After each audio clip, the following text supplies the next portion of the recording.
మనకు చాలా ప్రాబ్లమ్స్ ఉన్నాయండి, చాలా లోపాలు ఉన్నాయండి. అవన్నీ చెప్పుకుంటూ కూర్చుంటే మనం ముందుకు ఎప్పుడు పోవాలి?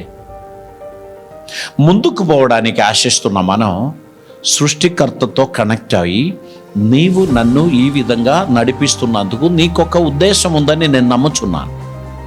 నన్ను ఈ విధంగా నువ్వు అనుమతించినందుకు నీకొక ఉద్దేశం ఉందని నేను అనుకుంటున్నాను. ప్రభువా, నీ ఉద్దేశం చూడదగిన భాగ్యం నాకు దయచేయండి. నీ ఉద్దేశం నా జీవితంలో నెరవేరేది నేను కూడా చూడడానికి సహాయం చేయండి. ఆ విధంగా ప్రభువు సన్నిధిలో మనం చూచినట్లయితే కృపామయుడైన దేవుడు నీ జీవితంలో ఎన్ని అద్భుతములు చేయడానికి ఆశించాడో అవన్నీ ఆయన చేస్తాడు. దేవునికి స్తోత్రం. నీవు స్తుతి చెల్లిస్తూ ఉంటే నీ కార్యాలు చాలా ఫాస్ట్గా జరుగుతుంది.